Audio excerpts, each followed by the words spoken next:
So guys अस्सलाम वालेकुम, कैसे हैं आप सब। उम्मीद करते हैं आप सब ठीक होंगे, खैर खैरियत से होंगे।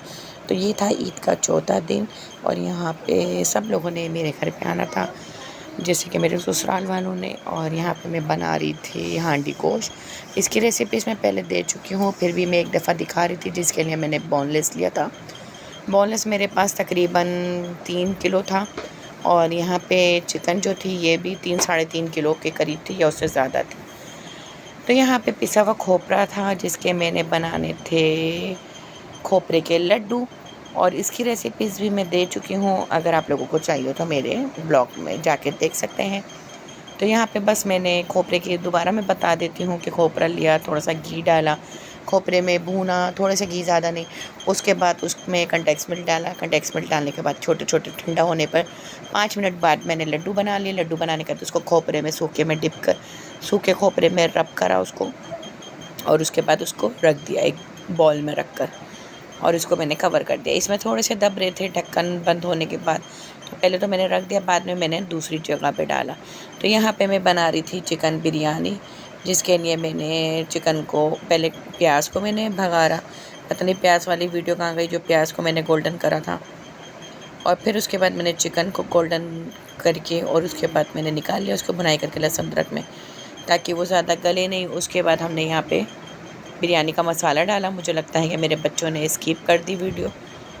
तो यहाँ पे मैंने चिकन का भी सारा मसाला दिखाया था कि घर का भी डाला था और डब्बे का भी डाला था। यहाँ पे मेरा हांडी गोश्त रेडी हो गया था। अब मैं क्रीम का पैकेट डाली थी, ये पूरा क्रीम मैं इसमें डालूँगी और उसको मिक्स करूँगी और रख दूँगी। और दूसरा डब्बा मैंने सिर्फ गार्निश के लिए रखा था।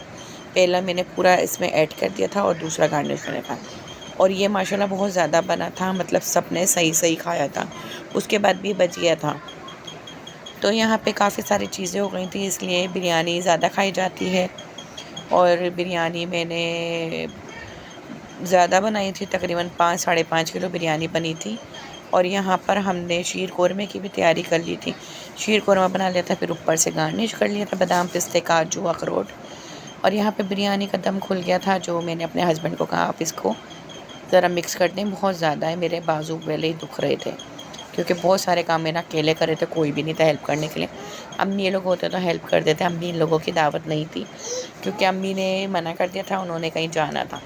पर फिर अचानक से मेरी बहन की कॉल आती है बार बार, फिर वो मुझे बोलती है अम्मी और खाला आएंगी, जो हैदराबाद वाली आंटी हैं और हमारी न्यू कराची वाली आंटी हैं। तो वो आना था, उन्होंने अफसोस के लिए ईद पे पहला पुरसा देने के लिए कि हम सिर्फ शाम में आएंगे, धूप कम होगी तो फिर हम चले जाएंगे। मैंने बोला अच्छा ठीक है, आने दो उनको। फिर जब वो आए तो वो कह रहे हम चले जाएंगे। यहाँ भाभी आई थी, उनसे मैंने कहा थोड़ी सी मेरे बर्तनों सेट करवा दें, बाकी मैंने सब निकाल दिया था, बस मैंने कहा सेटिंग से रख दें। तो भाभी को मैंने सेटिंग के लिए दिया हुआ था और मैंने कहा थोड़ा सा कपड़ा मार दें, सब धुले में गीले हो रहे प्लेटें, तो आप कपड़ा मार दें। तो भाभी प्लेटों पे कपड़ा मारी थी, बाकी हम चीज़ें भर भर के मैं रख रही थी। और रात में बच्चों ने केक वेक काटा और यहाँ पे केक की कुलसुम लेकर आई थी और भाभी लेकर आई थी। फिर मैंने अम्मी और सबको बोला आप लोग यहीं अब खाना खाओगी, अब घर नहीं जाओगी, क्योंकि अम्मी आंटी दोनों आंटियाँ और अलीशा आई थी। अलीशा की मम्मा जो थी वो तो चले गई थी, उनके मम्मा पापा, पर अलीशा हमारे घर रुकी हुई थी, अम्मी के मतलब, तो वो भी थी। फिर मैंने कहा आप लोग भी यहीं खाना खाओगे, कह रहे नहीं तुम्हारे ससुराल वाले हैं तो हम नहीं खाएंगे, अभी उन लोगों की दावत है। मैंने कहा नहीं, तो मैंने आप लोगों को भी दावत दी थी, आप लोग भी अब यहीं खाओगे। तो फिर मैंने अपनी भाभी को भी बुलवा लिया था फ़ोन करके कि आप सब यहीं आ जाओ। तो रात में यहाँ पे आर्मिश अपनी खुशी में केक काटेगी, गई ईद के पहले दिन पैदा हुई थी, ईद के फर्स्ट डे को हुई थी असर के टाइम पे। तो इनका केक तो कटा नहीं था, फिर उन्होंने ईद के चौथे दिन केक काटा था, जो कुलसुम केक लाई थी।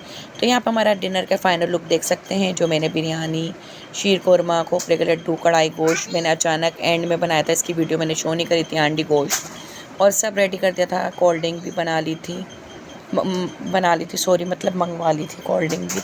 वैसे तो कुछ मेहमान कोल्ड ड्रिंक भी लेकर आए थे। तो यहाँ पे मेरे ससुराल वाले बहुत लेट आए थे और लाइट ने उस दिन बहुत तंग करा था। हमें पता नहीं था कि सोलर पे चल रही, लाइट नहीं आई। ईद के चौथे दिन से लाइट बंद थी और 5 दिन बाद लाइट खोली। तो उस दिन सोलर भी नहीं चार्ज हो रहा था और पता नहीं कि वो कब से चार्ज नहीं हो रहा था और बिल्कुल अंधेरा था, सिर्फ हमने लाइट खोली हुई थी, एक लाइट पे काम हुआ।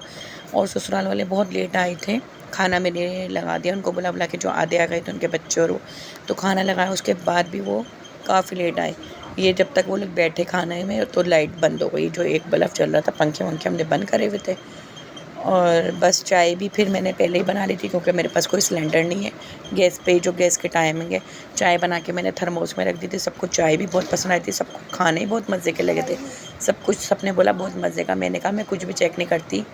और बस अम्मी ने मेरी छुहारे काट के देते। जब अम्मी आई थी मैंने कोई हेल्प कर दो, मैंने कहा नहीं छुहारे काट दें, तो अम्मी ने छुहारे काटे थे। बाकी सब कुछ मैंने अकेले करा था। फिर बहनों ने आके बस मेरी हेल्प करी थी कि खाना लगाना उठाना सब कुछ करना करा था। आप लोगों को वीडियो अच्छी लगे तो लाइक और सब्सक्राइब करें, वीडियो पूरी वॉच करें। मिलता है नेक्स्ट वीडियो में। अल्लाह हाफिज़।